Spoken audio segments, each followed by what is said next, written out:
Well, they needed that one, and they needed that one in the big way. And when we talk about a big way, the big fella stepped up huge in Game 3, returning home against the New York Knicks. 50, a playoff career high for Joel Embiid, still on a bad knee, but he did everything he needed to do to lift his team past the Knicks and make this a series. Welcome to the PHLY Sixers Postgame show, playoff postgame show. They did answer the bell. We can finally say they answered the bell in the playoffs. Jamie Lynch in for the gang as they are at the arena. We'll hear from Kyle Neubeck and Derek Bodner live from the arena in South Philadelphia following all the postgame availability. And I'm Devon Givens with you, Brianna producing as well. All of you in the chat, we'll get to you all. It's great to have Jamie with us to discuss this from Joel Embiid. His shooting, the third quarter overall for the Philadelphia 76ers, some solid defense in general, and getting production and help from others. Kelly Oubre for sure, but we got to talk about Cam Payne in just a little bit. But Jay, first of all, welcome. Yeah. Thank you for stepping in here, man. Of course. You got to come back now because that's good luck. That's the first win of the series here. Series, it's here now. Series is not over. Yeah. They still have to do their thing on Sunday, but let's talk about tonight. Yeah. I was on the other side of this the other night after the loss. I'm glad we're here doing a win, Devon, because had they lost, you would see a human corpse of a basketball fan doing a post-game show. And I do believe we have some Knicks fans that have been checking in and out of the series a little bit. Yeah. Can I just hit them with a little bing bong, bitches? We got a series. Let's go. Bing bong, bing bong. So this is exciting. I mean, a 50-point performance there from Embiid. Career high. Yeah. I mean, my man was feeling it from the outside. The whole team was in the third quarter. You hope that's enough they can build off of here and take into Sunday, where you guys will be doing a watch party, which has a lot of life now all of a sudden. Yes, it does. Yes, and it does. it's a tough corner they were in, but, you know, it's baby steps, 2 out of 0-2. They took care of the first baby step tonight. Second one's coming on Sunday. Yeah, man. Well, look, again, big performance there from Joel Embiid, dropping 50 on the bad wheel. Played 40 minutes, 40 of 48 minutes tonight for the big fella. And all he did was go 13 for 19, 5 for 7 from 3, 4 for 4 in the third quarter on those made threes. Scored 18 in the third quarter and at 19 for 21 from the free throw line. So when we talk about Embiid stepping up in a big spot and needing to uplift his team to guide them to a win, not in the regular season when we've seen him do that many of times, dropping the 70 against the Spurs, plenty of 50s over his career in the Sixers uniform. But after starting off poorly, in the first quarter, he had a few quick buckets to start the game off. He got the first bucket of the game and then scored again later. But then he had some bonehead plays where he had an offensive foul from running into Mitchell Robinson. He also had a silly flagrant foul after he did not get a three-point call on the other end. He was complaining to the officials, goes the other way, defends the rim, falls to the floor. Great pass from the Knicks player to Mitchell Robinson underneath the basket to give him an opportunity to get a layup or a dunk at the rim. And Embiid foolishly grabs him by his leg. Sure, you want to see him get up and try to foul him to prevent the basket and not just lay there, but it was very hard for him to do so. But because of his frustration, he just yanks at Mitchell Robinson's leg, which is very dangerous, by the way, which is why he was issued a flagrant, which is why the Knicks players came over to defend Mitchell Robinson. And therefore, after that, Embiid had a few other things where we were just looking at each other saying, what is up with this dude here right now? What is wrong with him? He's not locked in. He's not engaged in this basketball game. He's doing silly stuff that could cost them the basketball game and maybe even get himself thrown out. Got to halftime as we were sitting there. Myself, Jamie, Rich, Brianna, we were sitting there. Rich Hoffman going back and forth, Eagles and Sixers. Rich, we'll get into him in a little bit. But he settled down, as we talked about. He needed to chill out. I was texting back and forth with our guy, Vince Pellegrini. And I'm like, he needs to chill. And all he did, you didn't hear a peep out of him in the second half, except for his scoring outburst in the third quarter, his defensive presence, and again, playing as best as he could on that banged up knee. He put the brace back on and he helped. As we said, we've seen him do it in the regular season. We've seen some good stuff in the playoffs.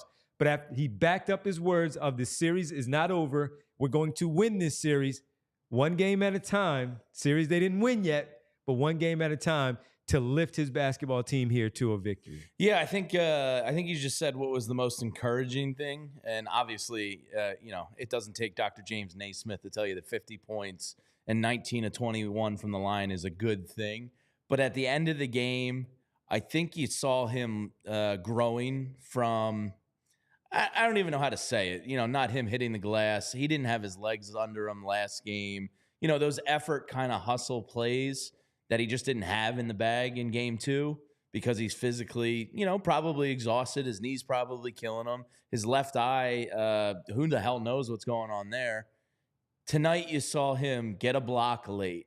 You saw him get that board over Hartenstein late. Like you saw those effort plays late that kind of was in that 8 to 10 point territory where you're like, oh shit, they really need a bucket here, or this could get close and some tight sphincters on the court. He made those extra kind of effort plays down the stretch. And I think that's an extreme positive going into Sunday's game, that he kind of took that into his own hands and didn't look for somebody else to step up and get a board or a pursuit from behind block against the glass. Those are heart and effort plays. And I think to me, besides everything, the obvious, that was the most encouraging part.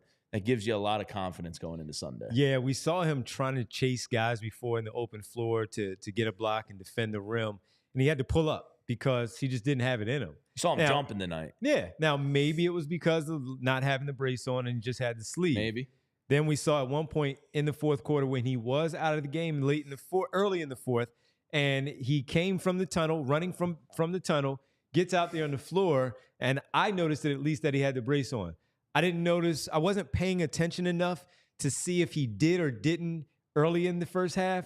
I think he did not, because that's what he's been going with. Maybe that was more comfortable for him, but he goes back, put the brace on, and he was able to close out the rest of the game from about 7 minutes on when they had a lineup of Paul Reed, Nick Batum, Tobias Harris, Kelly Oubre, and Kyle Lowry. Tyrese Maxey also on the bench for the Sixers. But Joel Embiid comes back in, and the defensive presence, getting the block that you talk about, again, drawing some fouls, getting out and setting really good screens to allow Kyle Lowry late in the game as the Knicks cut the lead to 8 to get a pull-up jump shot because they had to pay so much attention to him on that short roll. Once Kyle Lowry got around the screen, he gave a nice ball fake to keep Hartenstein honest to make a decision. DiVincenzo stuck with Embiid and not retreating back to Kyle Lowry, knocking down a 17-footer to put them back up 10. And thereafter that, he also had, Jay, a great rebound where he did not get the rebound. He contested it with Hartenstein, was able to tip it away. Tyrese Maxey retreats to the corner, collects that floorboard, and gives them an opportunity to go down the other way and put some points on the board there.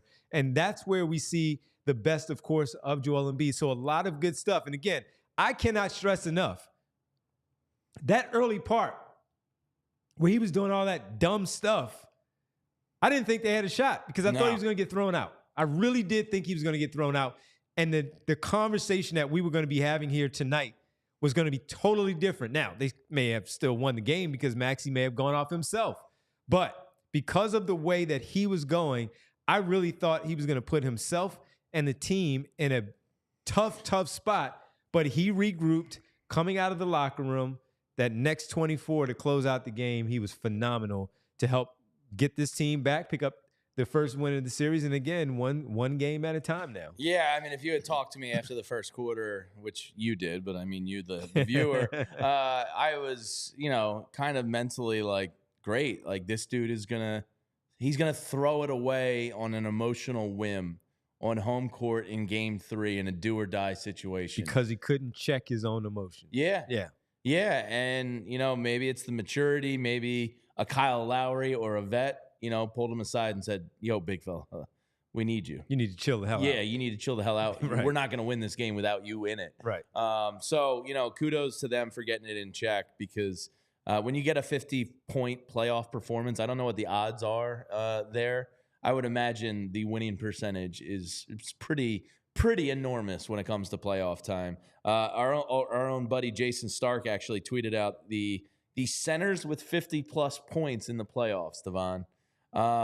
This guy named Wilt Chamberlain did it 4 times. Heard of him? 1960, 62, 64. Oh, twice in 60 he did it. Jokic did it in 2023, and Joel Embiid did it tonight. So he becomes the 3rd center in NBA history to go for 50-plus in a playoff game. And I would imagine if you're a Knicks fan, you still feel pretty good. But Joel Embiid is, like, hands down kind of just the best player in the world when he wants to be. Yeah. And when his body allows him to be. So that can't be a fun feeling to know after what you saw tonight. No, it was because you're still up. I mean, you're still up. You still have the odds are in your favor, but you might have seen a beast arise tonight. Yeah. And you know what? This will go very far in his legacy if he's able to do, again, backing it up. And look, he had 20 plus, he had 30 whatever in game 2, and now he has 50 in this one. And so the points, they have been there for him, even playing on a bad wheel. But if he is able to lock in and, again, play like he did tonight in the second half under control, the scoring will be there because that's who he is. But he had them on their heels tonight thinking, can they play him? After he made those 4 3-pointers, in the third quarter, back to back, by the way, he was knocking those things down without hesitation. He just stepped into them, knocked them down, even got crowded a few times. Isaiah Hartenstein, he got a foul called on Hartenstein as he attempted one because he played him up close. He was in his body, and even on the lift, he did not allow him to come down, but I think it was actually called on his chest as he went up. That said, if he is able to channel all of that, have the day off on Friday and Saturday. 2 days is nice. Just like he just had 2 days. 2 days is nice. Tuesday and Wednesday. Come here. I was not ready for a game last night, so I can't imagine him feeling the way he does was probably ready for a game last night. Yeah, so what the hell's going on with his eye? Sunglasses, baby. Like sunglasses. This dude is beat up and he's pouring his heart out right now. Well, look, he did it, and he did it again tonight, and they needed that one, and they needed that one badly. So one game at a time for the Sixers. And they did get the whistle. They got the benefit of the whistle, which was really good tonight, getting to the free throw line 21 times again. Joel Embiid making 19, 28 for 33. Big time advantage at the free throw line, 13 for 19 for the New York Knicks. And if they do what they do, play their game, he was able to get Isaiah Hartenstein in foul trouble. Same thing for Mitchell Robinson when he came in the game. Picked up 3 fouls quickly there. They had to go to Precious Achiuwa at one point. OG Anunoby did not defend him as much, but he got those big men in foul trouble tonight. And when he's playing at his best, that's what he does. He's able to get those guys on their heels and put them at that point, as my cousin said when he was on, put them in a blender when they get going. So when he's knocking down those jumpers, we saw it in the fourth quarter. He can do whatever he wants. He knocked those jumpers down. Now they closing out a little bit harder. Put the ball on the floor, go to the basket, and try to finish at the rim. So fantastic performance. This is one of his better performances. Again, being down 2-0, talking the talk after game 2, coming back, playing poorly in the first half. Not the points again, but the emotional side of things where he put his team in a precarious spot. And then he comes out in the second half. And as I look at it here quickly, first half, he had 17 and 5. Second half, second half, 33 in the second half. How many of those were in the third quarter? 8 for 10, 18. 18. 5 for 5 from deep, 12 for 13 from the free throw line. And we're just getting a report from Adrian Wojnarowski. Oh, I was going to say the Eagles since you just asked about his eye. Yeah. Sixers star Joel Embiid has been treated for a mild case of Bell's palsy for the past week. The condition began during the play-in victory over Miami, but he has wanted to keep it private to avoid distractions for his team. Now, my cousin's wife recently had a case of it too, and like your nerves and you basically lose portion of the nerve feelings in your face, and your smile can slug, your eye can slug, so that explains why the left eye has been that way.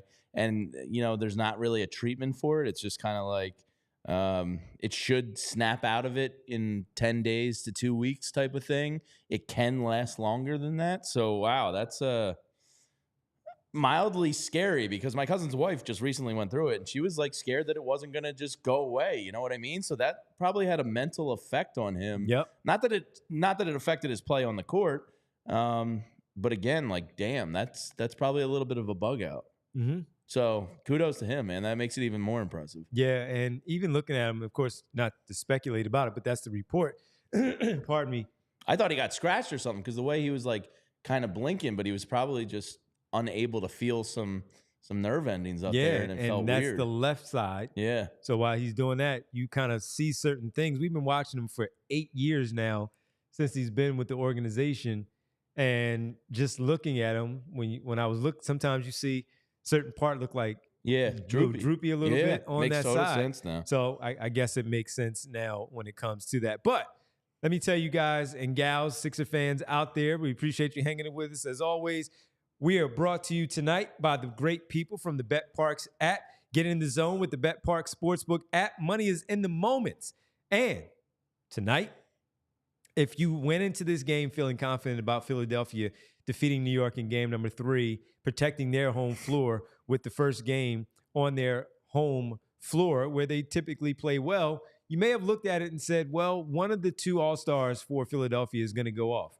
Maybe you even said that third All-Star for New York would also have a pretty good game, and he did, as he finished tonight leading New York in scoring with 39. So he's played his best game. But if you predicted that the big fella was going to score maybe over 35 points, I guess that number would have been pretty high on the Bet Park Sports app. And if you did, you won pretty quickly because that guy had 50 and he had that 30 really fast.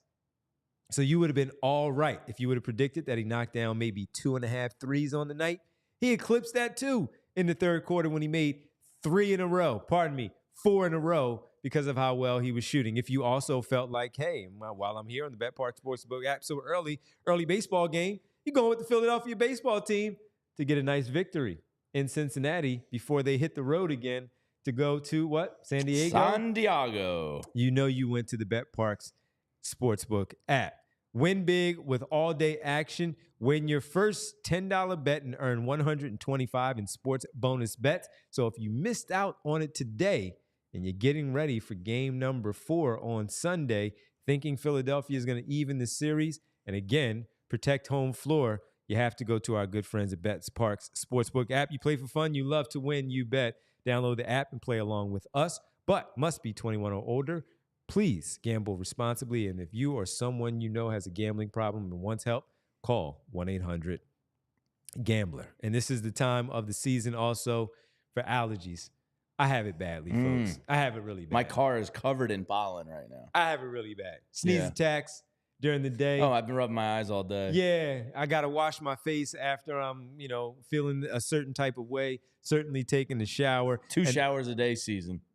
And that's what they ask you to do. They tell you, you know what some of the some ways you can get a relief? Take a shower before bedtime to help wash away pollen from your skin and hair. You can do that. Keep windows closed and run air conditioners as needed. And if pollen count is high, try to stay indoors. But if you're dealing with, of course, the allergy season like myself, like Jamie, like Derek and Kyle, and maybe Bree, also dealing with some of that. Also, pollen from trees, grasses, and weeds are the primary cause of seasonal allergies. Symptoms do flare up when the pollen you are allergic to is in the air. It's possible to be allergic to just one or several types. If you're feeling sneezy, runny, and itchy, is that what you're feeling? Well, it might be pollen allergies, which can make you feel pretty miserable, but there are ways to get relief. Allergy symptoms usually appear shortly after exposure to allergy triggers. Symptoms, which may include, similar to cold symptoms, often include brain fog, itchy nose, itchy running eyes, swollen or watery eyes, sneezing, nasal congestion, runny nose, cough, develop dark circles under your eyes, all of those things. Listen, this is what you need to do. Antihistamines such as the Rite Aid brand or the brand name Claritin. How about available Rite Aid brand or brand name Zyrtec? Whatever one floats your boat. I can take either. My daughter, she can only take the Claritin because that's what works for her. Nasal, 1 to 2 weeks before pollen allergies are expected to be high. Try nasal corticosteroids to make sure that it helps you out to prevent you and set you up to battle and fight those allergies. Still not enough relief? Rite Aid pharmacist if a different type of allergy medication like decongestant might be necessary. Visit your local Rite Aid today. Stock up on allergy relief or catch up on immunizations for RSV, shingles, and more. Walk in or schedule a vaccine appointment at riteaid.com. You want me to hit you with the 10 seconds of Eagles news? And I was going to ask you, and then we what's can the move update on pick number 22? Well, the Eagles got a cornerback. They Finally. got Kenyon Mitchell from University of Toledo. Was he the first corner off the board? I believe Terrion Arnold was still on the Is board. that right? Now, I've been doing the show, so I'm not living and dying, but I believe he was the first cornerback taken off the board. I see Nick Nurse's pinky ring. Kenyon Mitchell, you are an Eagle. Wow. In the chat. So there you have the Eagles selection at 22. Zach and Bo, of course, are doing the live draft coverage. We luckily get to talk about a victory, because if we were here talking about a Sixers loss and the draft was happening over there, I'd be like, oh, man, I'm really just dead inside. But the Eagles got their cornerback. That's the position I wanted. And there we have Same it. here. Yeah, there we have it. Yeah, so that's great, man. Great news. Love to hear that. And let's see what they do in the second round. So they didn't trade up. No, they stayed at 22. Stood pat and got a guy they wanted.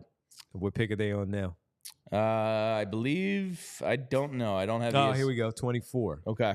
Brian Thomas, though, Oh, goes to the Jacksonville Jaguars at 23. Dallas Cowboys on the clock right now. that's a good pick for them, for the Jaguars. That means they'll take a corner at 24. Is Terrion Arnold still available? Let's see. I don't know. So yeah, that's good. I was just thinking about this before we got to the Eagles thing. Joel Embiid's luck, man. In the playoffs. Or in general. Well, yeah, in general, but specifically around playoff season. You're throwing Bell's palsy in the mix now? Didn't expect that. Nobody expected that. Like, this dude has the worst luck. I mean, Markelle Fultz is breaking his orbital bones. He's catching Bell's palsy. Like, what the? And he's dropping 50? Woj continued and says he added a few minutes ago, there had been some speculation about why he had been wearing sunglasses like you asked about earlier. We talked about it on our show on Tuesday and whether there was an issue with his eyes, but that was related to the Bell's palsy, which impacts facial muscles in one half of the face, as you talked about. And he just goes out there with Bell's palsy and drops a playoff career best 50 in a playoff game. Yeah, I can't, from my personal experience dealing with somebody with it, they didn't want to leave the house. They didn't want to be seen. They've just felt miserable. It was mental drain, all that. Because there is a fear that it doesn't just go away. There's a possibility with Bell's palsy, it can remain semi-permanent. So mentally, I think it shakes you a little bit. So really looking through it now in that, microscope, it's even more impressive what he's done these past two games. And again, you bing bong people in the chat, you're not going to admit it because you're New Yorkers from Rat City, but they're definitely, it's a little tight there. I can tell you, my Knicks buddies on my chain, I don't see Turtle out there on Twitter tweeting it up. They're a little quiet because they know they got 2 more games in Philadelphia, and they got to win one of them, or it's gonna be something, because the best player in the world, who potentially is getting healthier, is going to be coming into your building for a game 6 and 7. Yeah. Yeah. That's they're not going to admit it because they're New Yorkers, but that's not the best situation to be in. No, it's not. And you got to win Sunday, though. You have to. Oh, you have to, because that's what makes this infuriating. By the way, one of my friends, Nick, he's in the chat. Miracle from Mali, great buddy of mine, Greg.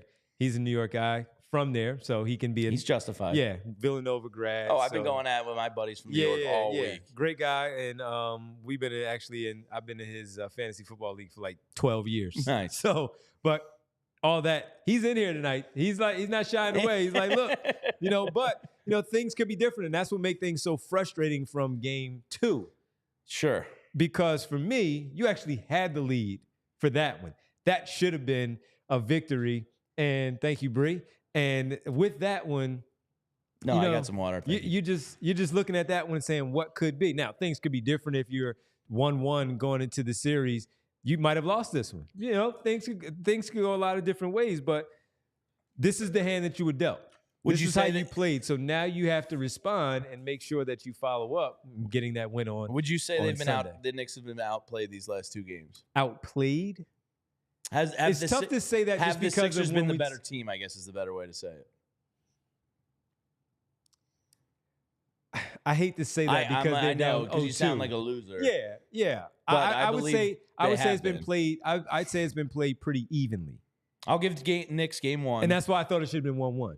Yeah. Because I thought it was played pretty evenly, where you could look at it and say this side played this way. Of course, it's the Josh Hart part, and that's why you said the better team, because the Knicks have been doing everything they can to keep them going into the series. I said the Sixers win in 6 because they were the better team. Sure. But through 2 games, I can argue where the Knicks have been the better team because of everything that they have been doing. They've done to the little keep things them well in the game to actually win the first 2 on their home floor. So that's why I lean and go in that direction.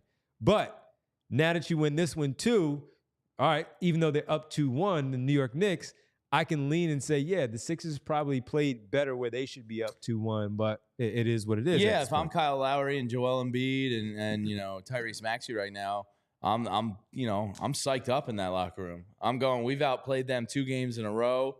We're not going to talk about the BS that happened at the end of game 2. We're past that. We got the game 3 win. We got these guys. We got them on the ropes. I think we'll talk to Kyle and Derek, who are going to be in the locker room, and I can't wait to hear from them. But I would imagine there's a real sense of confidence brewing in that locker room tonight. Well, it seemed like there was already some confidence from them for Embiid to say what he said. That was unlike him a little bit. When we were at practice yesterday, because they had Wednesday, Tuesday. Yeah, they had Tuesday off. We were at practice on Wednesday. Game tonight. They were really confident. They were really confident in the things that they needed to clean up. Once again, after game 1, they said they'd clean up things. They do it, but they still find a way to lose. On Wednesday, they said the same thing about going into game number 3, but you saw it. You saw they rebounded much better, where the offensive rebounds were pretty even there late in the 4th quarter. They had led in the rebounding category. The shooting was much better, and the passing was never a problem. They weren't turning the basketball over, but you also got contributions from Kelly Oubre. We'll get to Cam Payne once again. I see our buddy Winona in the chat because that was something that we talked about giving somebody else an opportunity, especially with some energy, to provide that and matching the Knicks' energy from everybody on their roster. We finally got a chance to see all of that. That leads us to the Tyrese Maxey part too, because battling the whatever cold that he had, whether it was the flu, whatever it might be, that was bothering him, to go out there and him having the flu game the way that he did and dropping his 30+ in the game on Monday, he bounces back tonight and he gives you 25 on 9 of 21. So he struggled. Thought he didn't get the whistle. I thought he should have gotten a better whistle tonight. He got to the free throw line just 4 times, and he was 3 for 8 from 3. Played 41 minutes, 7 assists, 4 boards, just 1 turnover in that time out there on the floor. So between your 2 backcourt guys playing 71 minutes, 41 for Maxey, 30 for Lowry, only 2 turnovers. That's damn good. So that being said, Tyrese Maxey again, after averaging 34, comes back with a 25-point night. But there was a stretch where he and Embiid were the only ones really scoring. You got another really good night in a playoff game from Tyrese Maxey. I was talking to one of my close friends coming in, Mock. Mock was saying that you need Maxey to get 40 in order for them to take one of these this game tonight, if not Sunday. And he texted me at the end of the game. I said Maxey because I didn't think Embiid was capable on that bad leg to give you this type of performance, and he went out there and did it. But that doesn't take away from Maxey being as good as he was. Again, in the first quarter, he had 7, 2 of 6. He struggled, but he got to the free throw line twice and made it 3. So he had 7 points there. He had 4 in the second quarter, so he had 11 at the half, 3 for 10, 11, but he had some timely buckets when they needed them, even though they trailed at the break. But after the stuff that he did, and in the third quarter, he goes off and he gives you 10, makes 2 threes, and B gives you 18. Everybody was giving you threes in the third quarter. Maxey was pretty good in this one again. He was, and there was a couple nice drives he had at points late where they needed buckets. He did his one where he does 80% of his body to the left and does the little running layup. He had a couple of those nice buckets. Tyrese is showing you, I think this is the best partner Joe's had to run with. This has been the best running mate that he has had. Absolutely, because even when you see him coming out of timeouts together, like Joel's got his arm around him and they're talking and they're in it together. You never saw Ben and Joe do that. You never saw, I mean, Jimmy and him did because they had a different relationship, but you didn't really see Harden and him do that. I think Tyrese Maxey, Joel Embiid trusts implicitly. They feed off of each other. And I just think they're kind of perfect complements to one another. I think Joel's a big goof inside, deep down under it all. And he's trying now as a team leader to not be as outwardly weird, which is sad. But Tyrese is young and energetic and like just happy-go-lucky. Like it's just they just kind of work together and they really seem to feed off of each other. And it's a special one too. It really is. It really is, man. And to get this win was much needed for this basketball team. Oh, yeah. To get Tyrese Maxey again having a good game here, to get contributions from others, which we will talk about on the other side. They needed this one. So you're looking at Maxey, though, coming in on average on 34, drops another 25. We did a show, Jay, coming into this one where we looked at Maxey knowing that Embiid was playing hobble on that one leg. I think it was even before the Miami Heat play-in game where we focused on him as the headline for the show that particular afternoon because year 4, best running mate that he has had, as you talked about, but could he take that next step? So each year he's gotten better and better and better and better. Made the All-Star team this year, establishing himself as one of the better guards in the league, so much so that we're still not sure that he won't make one of the 3 All-NBA teams. He'll probably get squeezed out, but the fact that he's in the conversation is why we discussed it the way that we did going into this playoff run, because even though they were landing in the 7th spot or the 8th spot, the pathway, though, because of where Milwaukee was, setting up to play the Knicks, who you thought was better, Embiid hobble, but Embiid, Maxey, as good as he is this season, can he take that next jump? Even though he didn't go off in this one, he still had 25, struggling from the floor, shooting just under 50%. But the pressure, not turning the basketball over, assisting, making the right reads. He got beat a couple of times defensively because Jalen Brunson is just that good. Yeah. And that's just going to happen. And his feet were bolted to the floor a couple of times. I'm like, yo, that defense is not going to help you out, buddy. But he bounced back, had the 10-point quarter where they blew it open and scored 43 in the frame after trailing by 3 at the break.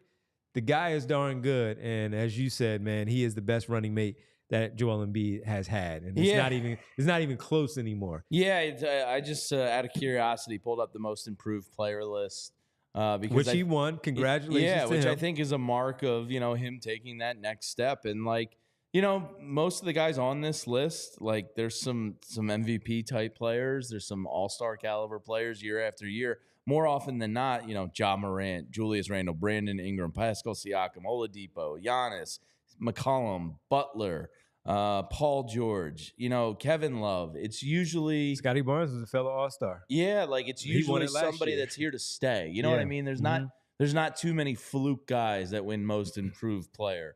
So I thought that was a great sign. I thought him watching Game of Thrones Red Wedding the other night when he got the news, I was like, said that. Oh yeah, that was his first answer when we were at the press. That wasn't a mistake. Yeah, he knew what he was saying. Yeah, he said I'm out for blood. He also said his mom, when he got home, was the one who was freaking out, and he had to calm her down.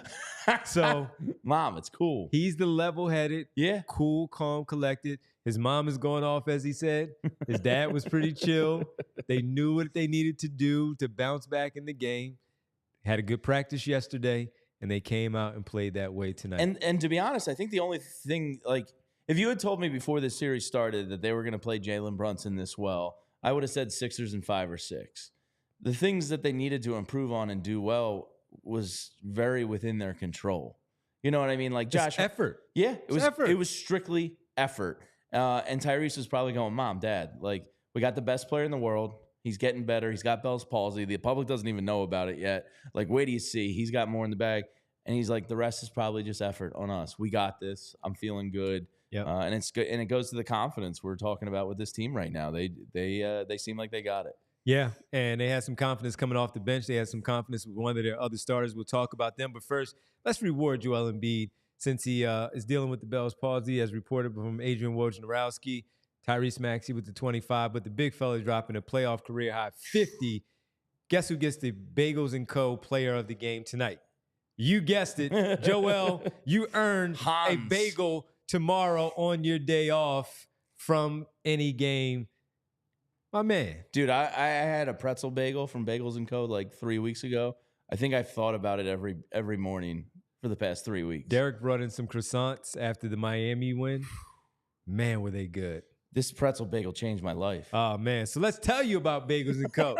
You get a bagel. You get a bagel. And Bree gets a bagel. All of you out there. How? Why? Because they're nice-sized Brooklyn-style bagels made right here in Philadelphia, hence the Philly love that you get. Huge bagels, biggest bagels in Philly, and again, Brooklyn-style, New Jersey-style, taking down New York tonight. Large variety, usually have 15 to 20 different types to choose from on a daily basis. They have seasonal bagels as well. Valentine's Day, they had you covered. St. Patrick's Day, they had you covered. They'll do that during these special days to have these special bagels. Largest cream cheese variety as well. 30 different cream cheeses and schmears to choose from, not only for the seasonal ones, but also sports-related. Philadelphia and Florida, where they expand. For instance, Eagles cream cheese. Got the draft going on right now. You should have got yourself some bagels and some cream cheese, the Birds cream cheese, to get ready for the festivities tonight. Cream cheese. Yes, Let's go. Yes, the Keon. That's right. The Eagles cream cheese there. Phillies having a pretty good road trip. They're on a run right now. Nicely done by the team. Had you covered during the postseason with some Phillies cream cheese, and it is playoff basketball for Philadelphia at the moment. You know they got you covered with the Philadelphia 76ers as well. Check them out on Instagram to see the visuals, and that'll help speak about the brand a little bit more. Affordable prices in today's inflationary world, they think it's key. So do we here at the PHLY Sixers family. We've debated raising prices over the time. They've talked to me about it. I said, no, not the kind of brand that you want. Everyday brand, not some high-end place that you go to splurge on just the weekends. Not artisan mom and pop type of thing, but a feel like the artisan mom and pop. We want the customers on repeat. Have the really good coffee, not $7 like Starbucks. Why go to Dunkin' and get a subpar product? Don't be like my dumbass. When you can come to Bagels and Co. and get a more premium product at the same price point. For the best Brooklyn-style bagels made right here in Philadelphia, head to www.thebagelsandco.com/store locator to find the closest Bagels and Co. near you. Yeah, I got to get one over in my neck of the woods. So, guys, come over to Chestnut Hill area, please, Mount Airy. They're putting one together in Ardmore, buddy. Oh, are they? Okay. Yeah. All right, I need that good, cheap coffee. And if you're looking for, I don't know, maybe some good, cheap tickets to Sunday's game, all of a sudden a very big Game 4 down at the Wells Fargo Center on Sunday, I would check out the Game Time app, and I would use code PHLY to get yourself $20 off your first purchase with the Game Time app. The Game Time app is awesome. I've now used it a couple times, once for Christmas gift for my wife, tickets, because tickets are always a great gift to somebody in your life. My mother-in-law just recently used Game Time app to get the girls' Raffi tickets at the Met just down the street. Some friends of ours have used it for WrestleMania. So whether it's music, comedians, concerts, whatever it is, Game 4 on Sunday, sporting events, they got you covered with everything in your area that you're looking to get into. So use it. It's simple. They have flash deals, last-minute tickets, images of your seat view so you know exactly what you're getting in store. Depending on what type of event it is, you might have a preference, and you always want to check out the image of your seat views. They have the low price guarantee, event cancellation protection, job loss protection. Game Time's got your back. If you find a cheaper price elsewhere, the Game Time guarantee will match that price and take care of business for you, so you don't have to stress out about getting tickets to your favorite event. So snag the tickets without the stress with Game Time. Download the Game Time app, just create an account, and use code PHLY for $20 off your first purchase. Terms apply. Again, just create an account and redeem code PHLY for $20 off. Download Game Time today. Last-minute tickets, lowest price guaranteed. Do you know where Arnold went in the draft? Well, I saw the Cowboys traded out of 24. Did they slide back like 2 picks and grab him? Well, he's staying in the NFC. He's going to a really good spot. He's going to Detroit. Ooh. He's going to Detroit. Wow. Yeah, man. They got Jamison Williamson late out of Alabama in the first. Yeah. Now they're getting Terry and Arnold late in the first. They're putting something together over there. Yeah, they're putting together a lot of talent in Detroit. Yeah. Well, that's why you needed a corner yourself. Yeah. And that's why the Birds did what they did. Needed it. Yeah, the Giants go and get Malik Neighbors.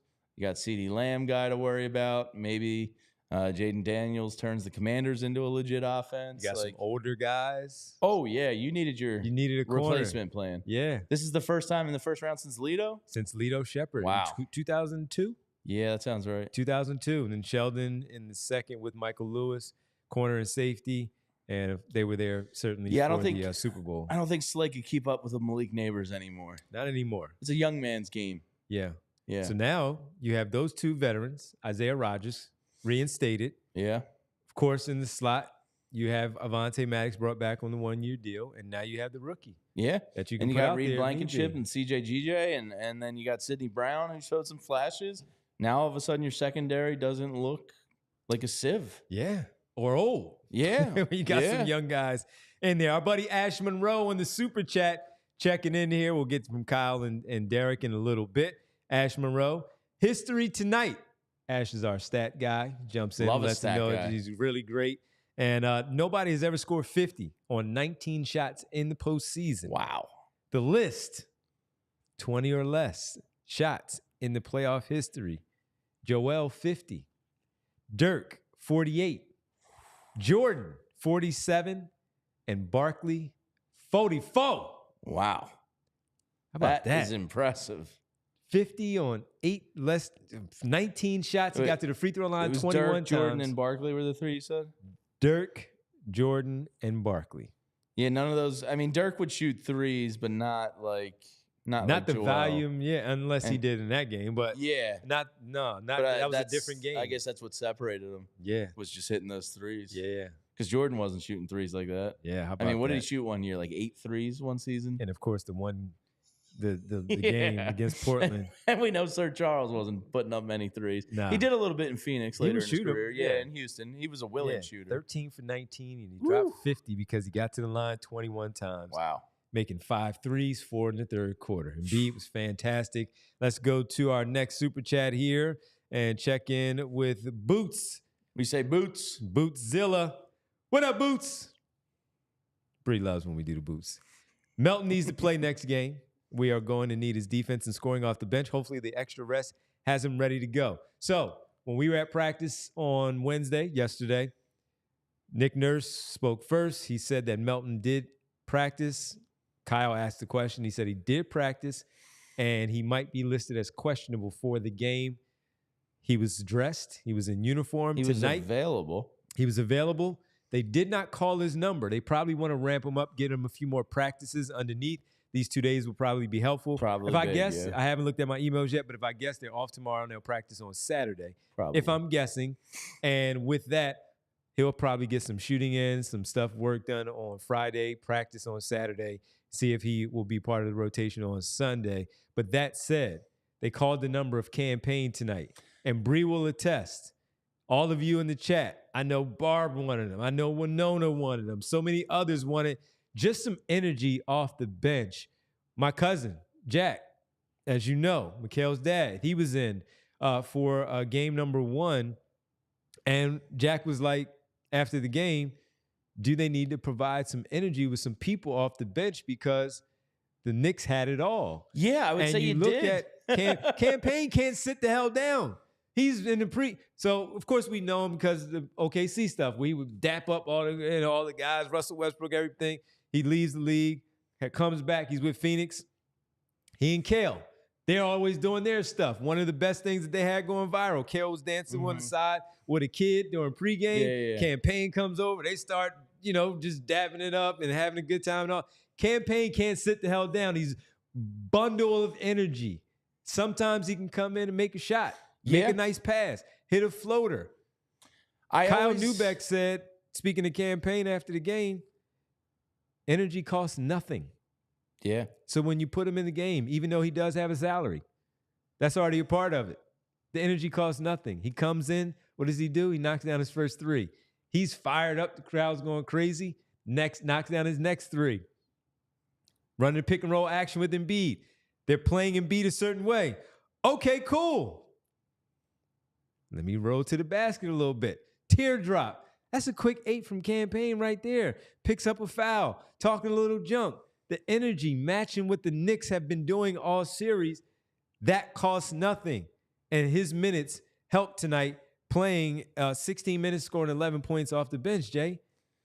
Yeah, I mean, you had 17 points in 2 games from your bench. He comes in and gives you 8 right away. Like that's an energy boost for the starters. That's a shot of adrenaline for the team right away. Very uncanny foot placement on those threes. But like you said, in OKC and in Phoenix, That's how he shoots, man. yeah, I know. I used to see Cam Payne, and he'd always be hitting those little floaters and having fun and kind of getting in somebody's pockets and being a pain in the ass, picking dudes up full court. He was always just like that water bug player that you hate playing against because, like you said, he just can't sit still. He's a ball of energy. And I used to always see him on Phoenix and OKC and be like, man, I like that guy. Like, he brings something to the team. And when they got him, I thought it was a good move. We would see, you know, with Kyle Lowry and all that. A lot of people didn't like it because it was the Pat Bev trade. Yeah. Like, are you going to actually have room for him in an 8-man rotation or a 9-man rotation? Took to game 3 to try something different, but, you know, Buddy Hield we didn't really see much of. I'm glad you brought it up. We'll get into that. But, like, Nick Nurse, I think that's a hat tip to him tonight for trying something different and going a little drastic, benching somebody more or less, and giving Cam Payne a shot, and it worked out for him. Buddy Hield, 3 minutes and 57 seconds. Wow. Not a good run in the first half. And as a result, the next time you needed to make a change, it was Cam Payne. Paul Reed, who I thought was really good in his Got a minutes, couple nice boards tonight. He had 2 offensive rebounds. One led to a wide open Buddy Hield 3 that he missed. Part of the reason why he was snatched and never put back in the game. And then Paul Reed had another offensive rebound leading to a basket by one of his teammates. Had a dunk off of a Kelly Oubre drop-off for a finish. So he had some, again, good minutes, good energy in the time that Paul Reed was out there. Then you got the good energy, Kelly Oubre tonight with 15. How he played. 15. It's like he just need controversy to go out there and play well. What the hell's up with the that TMZ dude? Reports. Crashes his Lamborghini 1:45 in the morning after they lose the game, and he's like, "All right, I'll play a little bit better today." Busted up a Hyundai Elantra. I don't know. With his purple matte-colored Luckily, Lambo. he wasn't hurt. Luckily, the driver of the other vehicle wasn't hurt. My goodness. Yeah, this team just can't be normal. My goodness. 1:45 a.m. crashes, Bell's palsy. Oh, our pets' heads are falling off. Oh, man. But yeah, really good game from Oubre tonight. Good bounce-back game. Defensively, he's been locked in. Offensively, not so much. They needed that 15 tonight, knocked down to 3 in that third quarter. Driving to the basket, put that strength in his chest to get him off of him. Nice bang on him real fast there with 2 hands. He was active. That's what they need from Kelly Oubre. We talked about role players playing better at home. Cam Payne, Paul Reed already been playing well. Kelly Oubre coming home. They needed that one again tonight. Yeah, that's 26 points right there that you weren't getting in the first 2 games. I joined Anthony Gargano's show yesterday, or this morning, actually. It's been a long day. And he said, like, you know, how you feeling tonight? I was like, somebody just has to give you 15. I was like, you don't need 20. You don't need 23 from somebody. I was like, you have 17 points in 2 games. The story of this series right now is the bench is failing you, and you got it tonight. You got it from almost 2 guys. So it was really, really encouraging to see. And again, hopefully that confidence snowball keeps rolling here right into Sunday. Kyle Lowry also played well, 30 minutes. He's been really good this series. He's been the 3rd best Sixer on the team. He's really solid defense, pain in the ass. He's been Same consistent. thing. When you face Kyle Lowry in a series, he's got that bulldog reputation because he's a pain in the ass to play against. He's not going to he's going to body you up. He's going to get in your pockets. He's going to make you earn buckets against him. And you saw it tonight. He's a real son of a bitch to play against. Yeah, he is. Game 4 on Sunday. Well, guess what, Jay? You mentioned it at the very top of the show. It's right now a part of our Eagles wings. draft night show, and that is our watch party and live show Sunday, starting at noon. Wicked Wolf. Answer the bell. Sixers playoff, PHLY Sixers playoff edition. We're on the road. We're going to have some fun. Hopefully, we're talking about this team evening up the series. Myself, Rich Hoffman, will be there on Sunday at Wicked Wolf to see if the 76ers can even up the series against the New York Knicks. So come hang out. If you are available to come hang out with us, please do. Come hang out. It's a great spot. The wings we had out there. Those are good. The loaded pierogies. I love a pierogi. I didn't try the pierogies. I had the fries. I had the seasoned fries. They were really good. So Wicked Wolf, again, come hang out with us on Sunday for game number 4 as the Sixers look to even up the series. 12th and Chestnut, come hang out, have a great bite to eat, some drinks. Great location. I think it was $4 for beer. Come on and hang out with us, folks. What are you doing on Sunday afternoon? Draft is over.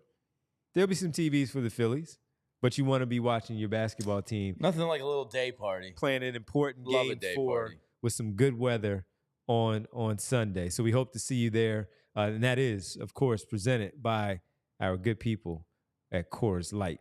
All right, Devon, I have the Bet Park Sportsbook open here in front of me. This is for the game line, if you're asking. For Sunday's line, what would you guess is the line? I think it swings back to the Sixers, and it's a 4.4. I would give them they're a 4-point favorite at home. They are bigger than that. They're a 5.5-point favorite, which is what the game went off at today, I believe, or at least an hour before the game. It was at 5.5 also. So kind of running back the same line as they did in game 3 and game 4. So there you have it.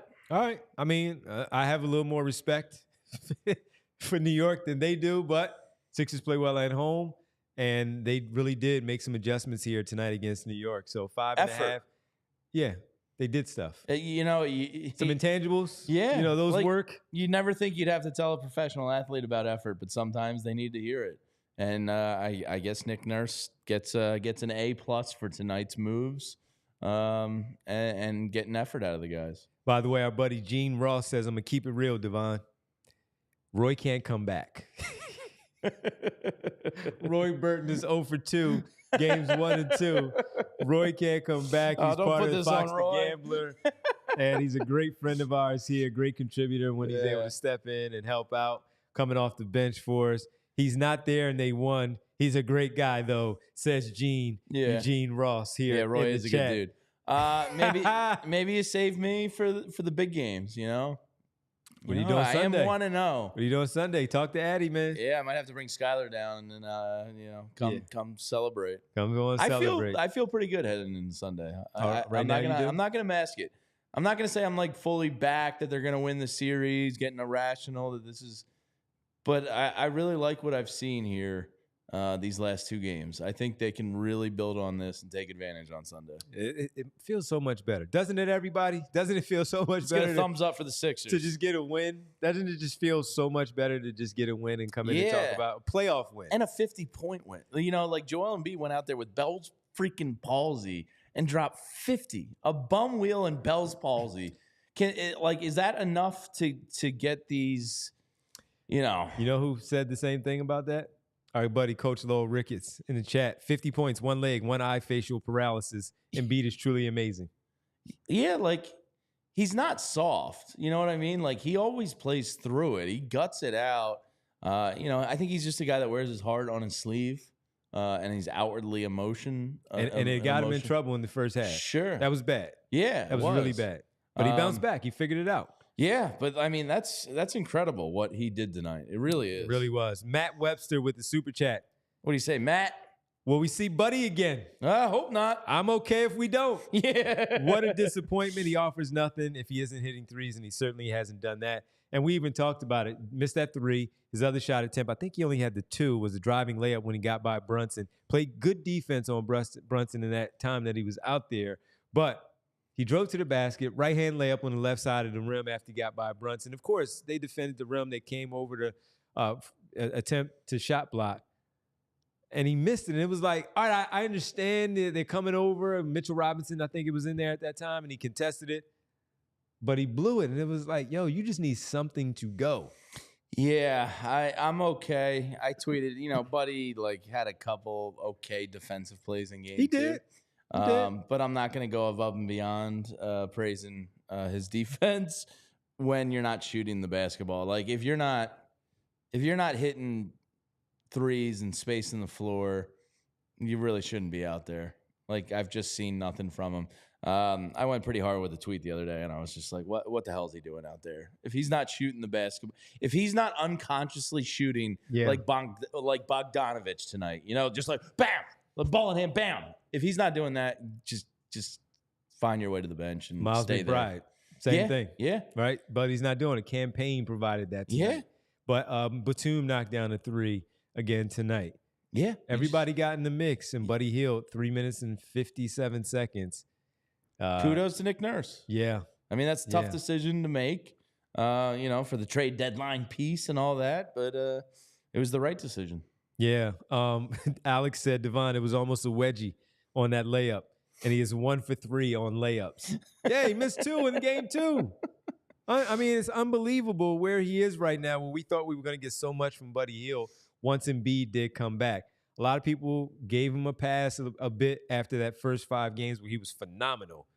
Ball handling, shot creation, shot making. And we were like, oh, if the big guy comes back, this is going to be really good. Embiid has been back. He's had some moments. They need those moments now. Yeah. In the postseason, Cam Payne looks to have the lead right now, the edge. And if he comes through practice pretty well, DeAnthony Melton might now be over him as far as the rotation goes. So I'm sorry, I was a little distracted there because it appears we have a Knicks fan calling us a bum-ass franchise. Now, look, certain teams in the NBA go for it. Can call us a bum-ass franchise. If you're the Miami Heat, the Boston Celtics, the Los Angeles Lakers, the Chicago Bulls, the Houston Rockets, if you're a marquee franchise in this league, go ahead and call us a bum-ass franchise. But, sir, the New York Knicks have sucked ass for a long time. You have no right to call us a bum-ass franchise. Thank you, sir. There you have it. Just know you got a series on your hands.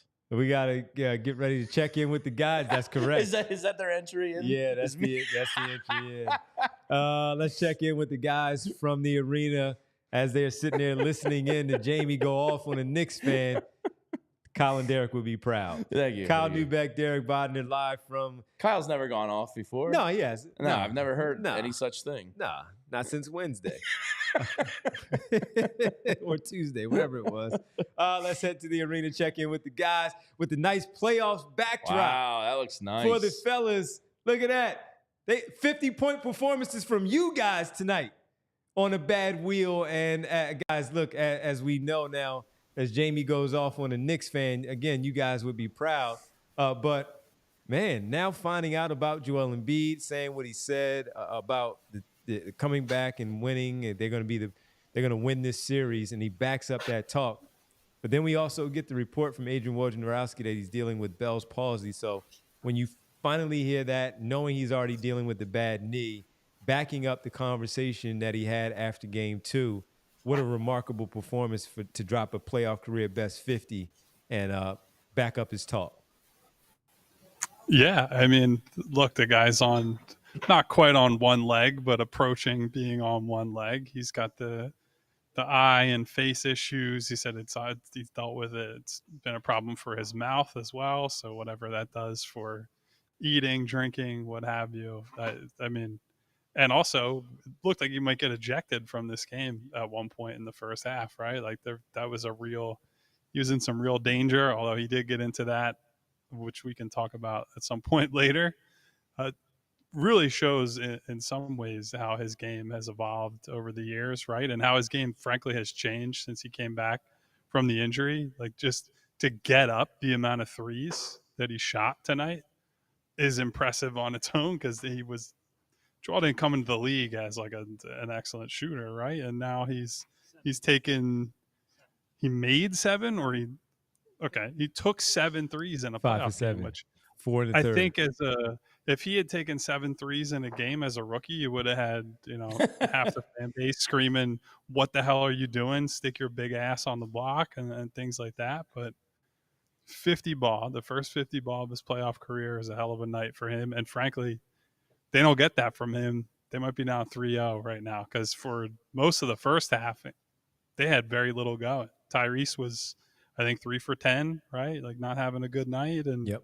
that all changed. But Joel was the steadying, both the chaotic force and the steadying force in that game somehow at the same time. Derek and Kyle, I asked Devon this. Do you believe the Sixers have been the better team these last 2 games? And I ask you on the heels of coming out of the locker room, because to me, I think internally, they're probably feeling as though we've outplayed them these last 2 games. Did you kind of sense a wave of confidence in that locker room tonight? Yeah, for sure. And I think they have outplayed them these last 2 games. Obviously holding that lead there with 40 seconds left. I think they have almost evened up the rebounding battle, which was one of the real key differentiators early on. There's still some shooting variance, but obviously the Sixers shot the heck out of the ball tonight, but the Knicks made a lot as well. Josh Hart continues to look like Ray Allen out there in completely unpredictable ways. But yeah, I think they have every right to believe that they should be up 2-1. They are not, but they have played really good basketball. They're just behind the 8 ball. Thinking how differently we would feel about this series if they had just taken care of the last 40 seconds of that game. Everybody would be extremely confident right now, not just because they had stolen one in New York and reclaimed home court advantage, but because of the way that they were playing. A couple of possessions down the stretch in the clutch can really change the way you feel about a series. I did rattle off some of the numbers here on our last show that coming back from an 0-2 hole after losing the first 2 on the road is really tough to do.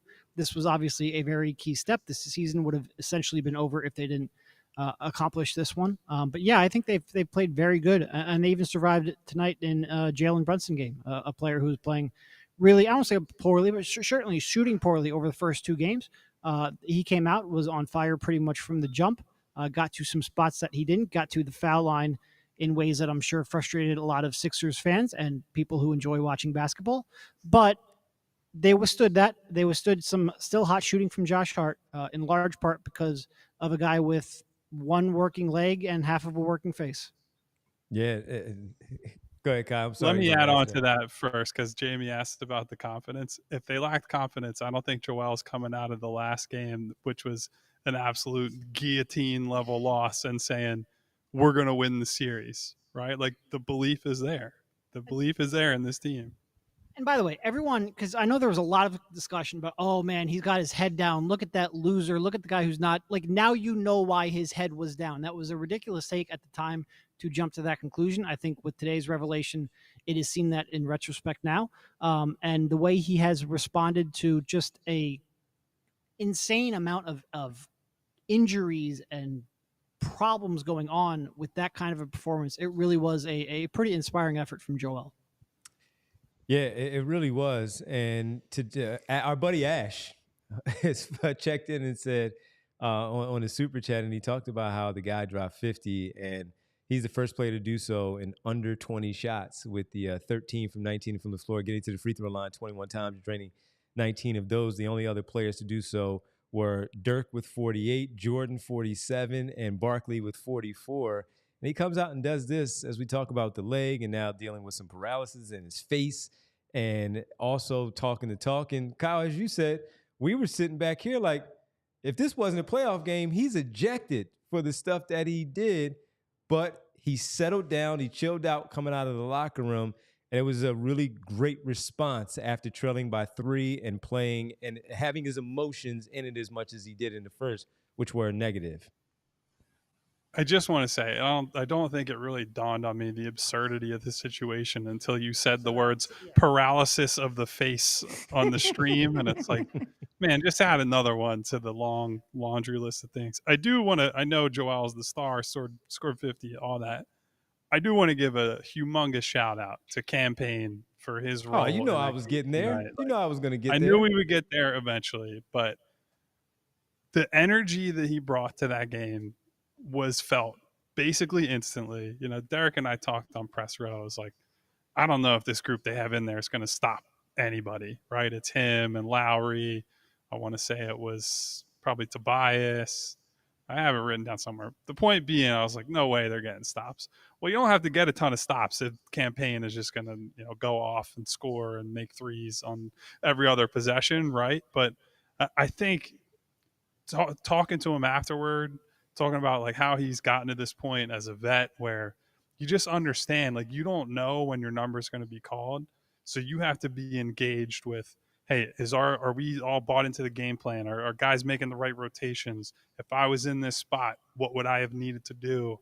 He's jumping up and down. He's yelling. He's screaming. He's talking to teammates on the bench. And then the second he gets in the game, he's able to make an immediate impact because mentally he's basically been in the game already, more from an observer and a coaching standpoint. But it just shows the difference between, a guy who's coming in ready to play in that type of game and the guy whose minutes he took tonight, Buddy Hield, who he still looks completely lost at sea, does not seem to know how to get within the swing of things here. But just wanted to make sure I gave a big shout out to Cam Payne, who I thought was excellent bringing him tonight. up, Kyle and Derek, I'd love to hear both of you on this. I think a serious hat tip has to go to Nick Nurse for benching Buddy Hield. Doing the right thing or knowing what the right thing to do is and actually doing it are two different things. You want to speak to Nick Nurse? Did he comment after the game on his decision? Because Buddy Hield essentially got benched and Cam Payne came in and was a difference maker in this game. Yeah, well, I'm not sure I'd say that Nick knew what to do, because if he did, he would have done it earlier. I think he thought there was probably no harm in trying something else because what you were doing for the first 2.5 games was not working. And I think the real key differentiator with Cam, first of all, he gives you energy. That Buddy just doesn't give you a lot of. He gives you speed and athleticism, which, again, Buddy doesn't give you a ton of, and just gives you a live dribble and a little bit of playmaking that, again, Buddy just doesn't do a lot of. And if Buddy was making his shots and being the threat that he has been throughout his career, some of those deficiencies you could live with. But when he's not, and when he's hesitant to shoot and you're not able to get him open looks, yeah, you've got to go try something else. And I do think there are, we've talked a lot about the defensive concerns with having Cam out there alongside of Tyrese or even alongside of Kyle, although Kyle's obviously not this Kyle, the other Kyle Lowry is obviously a much stronger point of attack defender and stronger physically. But there are some concerns, and give New York enough time, they might be able to exploit some of those. But he does so much else outside of shooting that I think it made sense to get him on the floor. And by the way, he brought a little bit of shooting too. Kyle mentioned the defensive concerns. Legitimately, like a couple seconds later, they nailed like 3 threes in a row. And it's like, well, if you're just going to make a 3 every time down the floor, it doesn't really matter if you can defend them or not. And that shooting barrage there was it honestly is a little bit wild that they only ended up with 13 threes made on the night. 9 of them came in that third quarter in one of the real impressive shooting displays that we've ever seen from this franchise. And I don't even really think that's hyperbole. I'd be surprised if they have many quarters where they have made more than 9 threes. I probably should. Did you look that up? Is that the most threes in a quarter? I would be surprised if there's many with a quarter with more than that. And that really saved them there. No, it really did. And as we talked about it on our show on Tuesday, that they needed to go elsewhere. They needed to find something because the Buddy Hield part wasn't working. Even Kelly Oubre, while he bounced back tonight with the 15, he just needs something to go poorly away from the court to come back on the floor to play well, and that was obvious there tonight. But they needed to do something, and they did that, and he called the number of Cam Payne. We mentioned Payne, Council, and KJ Martin, and he called the right number tonight with the Cam Payne piece. Any update on the Melton part, since he was available tonight and looked like he was dressed out there? Was it more of, yes, he's available and dressed, but maybe get him a few more practices underneath his belt before they throw him on the floor? Plus, the Cam Payne thing works, so they didn't necessarily have to go in the bag of Melton. So it sounded like there was a consideration for Melton, and that basically he wasn't expanding the rotation.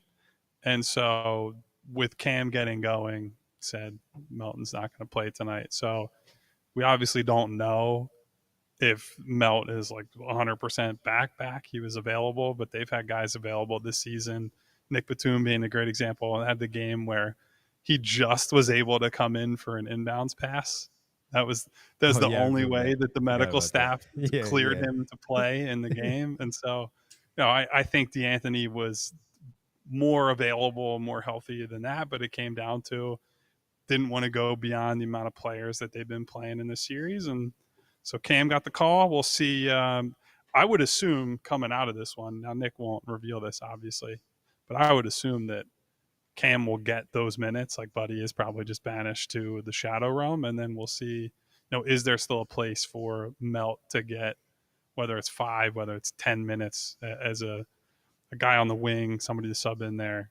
That remains to be seen.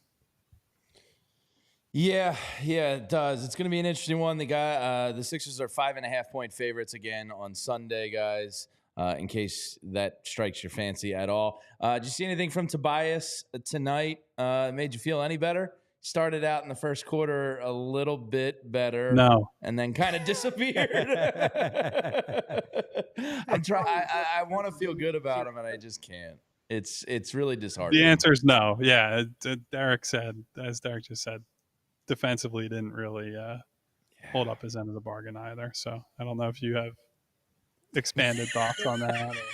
Well, no comment. It is known, like on The Mandalorian. Like in this very small part of the recap I wrote tonight about Tobias, it was just like, this looks like every bad Tobias playoff game that happened. Man, right? He shot a 3 from the wing that he bricked, and it was like, oh, here we go. I just want to. It is known as Game of Thrones. I have spoken is the Mandalorian. It's all the same, man. That's all just big budget fantasy nonsense, whatever. Hey, what was the ratio in the arena? Of course, the Sixer fans were the Sixer fans, but we always talk about the Knicks fans traveling. What was it like in there? There was some debate, right? I'd say I honestly expected it to be like 50-50, and I think at times the noise felt that way. But I think it was probably closer to 70-30. Okay. Sixers fans to Knicks fans, somewhere in the ballpark there. I'm not exactly sure, honestly. But listen, I give the Knicks fans who came credit. I'm sure you guys heard it on the broadcast. They were plenty loud when their team got rolling. Frankly, they were louder at times than they were at Madison Square Garden in games 1 and 2, but that's a story for another day. But yeah, sizable Knicks contingent as we expected. We will see how many of them are taking a 10 a.m. train on Sunday morning to come watch Game 4. All right, fellas, we appreciate it. We'll be back together tomorrow at 2:30, the three of us, for our Friday show. We have a series now, fellas, and that's a good thing. And boy, we needed that one. They needed it, but we needed it so we can talk about some positive stuff here. I was not ready, and I know Derek was not, to start talking about free agents and trade rumors. And even though the series would have been ongoing, we would have been sitting in meetings like, oh, let's start planning out the off season. So yeah. Glad that the hope is alive, even if momentarily. We'll put it that way. Yes, it is. All right, fellas, get home safely. We might have to have Austin Krell on, and nobody wants that. Absolutely nobody wants to hear what that man has to say about basketball. Austin is sitting like 10 feet away. So. But he has his earbuds in, he can't hear. Oh, he can't hear. All right, well, fellas, get home safely. We'll see you tomorrow at 2:30. Thanks, fellas. Appreciate it. Bye-bye. All right, you got it. And make sure you go read their work at allphly.com. Yeah, I'll read Kyle's story as soon as I get home. Yep, the recap. If you are not a diehard member and you want to become a diehard member, make sure you go sign up for our diehard program. It's a pretty good community that we have going on. That's there, great. Jay. 20% off of merchandise. You get the stories behind the paywall from those two guys. Zach and Bo right now doing the Eagles. You can check out their work. And Les Bowen for the Birds. And Rich Hoffman with his newsletter. And Charlie O'Connor. Awesome. Yeah. I read it every morning. Jim Salisbury. Yeah. Real pumped to have Jimmy aboard with us on the Phillies. So make sure you go sign up and become a diehard member. You have an opportunity to read those stories, 20% off. You get a free T-shirt. You also get a heads up and some perks there when you come join us at our live events, like the one that we're going to have on Sunday for game number 4 at Wicked Wolf. Yeah. And the Phillies. Yeah, we got one coming up May 10th in Manayunk at the Manayunk Brew Pub. See? Diehards. So just come hang with us, watch party. We'll have a good time. Phillies are heating up. Hopefully the Sixers will be on to the next series by that point. And, good times in Eagles land right now. We got a lot of good things happening here. So come aboard and join us here in the PHLY community. It's a good time, I promise you. As far as Knicks-Sixers ratio, Sal 70-30. Sal says 60-40, seems like, in the Okay, arena. so we'll cut it and go 65-35. I mean, Barkley apparently was on TNT lambasting Sixers fans for giving up so many tickets to Knicks fans. My New York buddies will tell you it's cheaper to come and get a ticket down in Philadelphia with travel and all that than it is to go see him in Madison Square Garden. So I get it from their standpoint. Like I would do the same thing. Joe D'Souza says, hey, Sixers fans need to show up on Sunday. Yeah, Sunday maybe don't sell as much. We got life in this series. I oddly, you know me, I've been down in the dumps as you can be these past couple days. I came in MFing this and that, and I hate this team and this franchise, loser this, loser that. I feel pretty good about Sunday. I don't know how I feel yet, but we certainly have a series. Yeah. They've been in every game. Yeah. They should have taken one in New York. They did not. That's why they're down 2-0. And they come back and take this one, and in a big way, a big 50 from the big fella. Pretty amazing. Ash Monroe, Embiid dropped 50 on one leg plus facial paralysis. Wild. And he has the emoji of the head exploding because the guy was phenomenal. He really was. It was really the second half. It was that third quarter. First quarter, he was good. Yeah. But he was ticking everybody off by trying to get ejected. And then he comes out, calms down the third quarter, has that weird look on his face. And now we know why. Wild. Now we know why. Bill checks in. Any risk NBA upgrades the flagrant on Joel to a flagrant 2?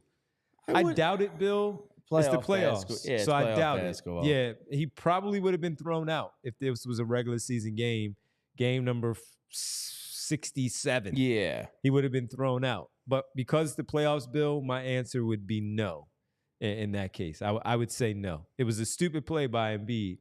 I'm with you to ask that question, but I would say no. But it was nice to see him, snap out of it because that was bad. He was trending in an awful direction after one, and to end up here talking about a 50 spot is pretty remarkable. Kane says those New York Rats came deep to the arena. They traveled. Rats don't die easily. It's regular season and playoffs. They show up.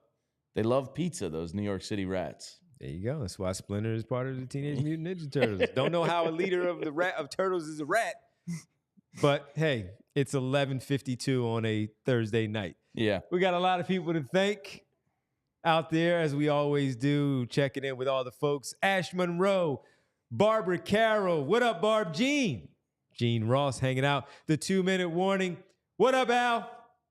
Winona, Chris. Greg, that's Miracle for Molly. Oh, there's the famous Money Mar I always hear about. I think Money Mar was in there. I don't know. A lot of people. I just saw. Yeah, but there you go. What up, Money Mar? Money Mar in the house. Got a victory. Lynch. Martian is fantastic. He's been the chatter of the week. Yeah, my cousin Martian. With it, yes, that's the cousin Martian. Doug is in there. Mickey, Jay Durkin, Joe D'Souza, Jay the Jungle. Hey, Ron. What up, Aaron? Yeah. We got some of my Phillies peeps in here. Love it. Yeah, we got some great people. Nick Nurse's pinky ring. We still got a lot more wins to go. Does but he if they rock get the to the pinky Eastern Conference Finals, we get the Nick Nurse pinky ring for the Eastern Conference Finals. I haven't if that noticed happens, that. He rocks the pinky ring and he rocks Rolexes.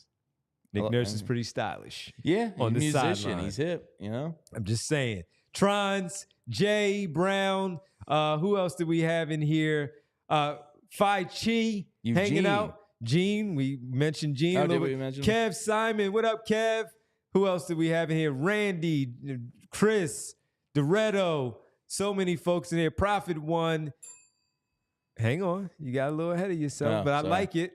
Let me slide that over there for you for when it's time to do that. We'll get to that one towards the end. AC Filler, Bootzilla, what up, Boots? Boots. We got to get Bree to start doing that since that's her favorite one. And we have so many people. Who are the super chats that we had there? We had Ash, of course, in the super chat. Boots again. Matt Webster, Bill. We appreciate everybody checking in with the super chats. If you have not liked and subscribed to the show or told a friend and tell another friend and tell another friend to do the same thing, please go do so. Like and subscribe to join our channel, and you will get the alerts the bell icon will pop up when it's time for the show. Jay, we appreciate it, man. Always good to be with you. Thanks for jumping in, man. Of course. I get to check in with you on the good Phillies. luck now. I get to be good luck to the Sixers community. Jamie's good luck. All right. So we got to bring Jamie back. For Jamie and Kyle, Derek, Brianna, I'm Devon. We thank all of you for hanging out with us. We'll talk to you tomorrow at 2:30 for the PHLY Sixers show. What time are you guys tomorrow? Postgame, late night. Got the late night. I'm the not coming in, though. 9:40 start out in San Diego. So we'll be on like PHLY Phillies After Dark. Might get a little sexy up in there. Might take my shirt off. He might show his legs. You never know. It's starting to get warm outside.